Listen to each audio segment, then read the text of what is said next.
In today's video, I'm going to teach you how to use automatic matching in QuickBooks Online. Automatic matching is a built-in time saver that connects the transactions coming in from your bank feed to the invoices, bills, and receipts you've already recorded in QuickBooks. When it works well, it reduces manual data entry, prevents duplicates, and keeps your books clean. Before you begin, make sure your bank or credit card account is connected and that new transactions have downloaded. It also helps if your invoices, bills, and other documents are already entered, so QuickBooks has something to match to. Start by opening your QuickBooks company and looking at the left navigation menu. Click on Accounting. This is where you manage your accounts and work with the transactions flowing in from your financial institutions. If your screen looks a little different, that's okay. QuickBooks sometimes updates labels and layout, but you're aiming for the area where you can see your bank and credit card activity alongside your chart of accounts.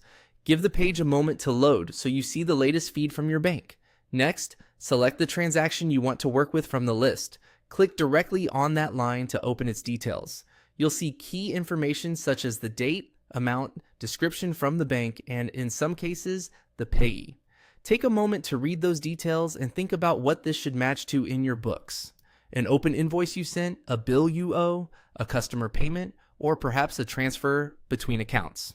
If anything looks unusual, such as a duplicated charge or an odd amount, mentally flag it now so you can be extra careful when reviewing the suggestions. Now click on What's Match Best. This prompts QuickBooks to search your existing records for the best possible link to that bank line. Behind the scenes, it looks at amounts, dates, and other identifiers to surface likely candidates. You'll see potential matches appear, with the closest matches at the top. Review the suggestions thoughtfully. Look for an exact amount match, a date that's reasonably close to the bank posting date, and the correct customer or vendor name. If you don't immediately see what you expect, try scanning the list for slight amount differences due to fees or rounding, and verify the memo or reference fields for clues. The goal here is confidence. You want to be sure the proposed match represents the same real-world transaction reflected by your bank. And that's the process for using automatic matching in QuickBooks Online. With a careful review at this stage, you'll keep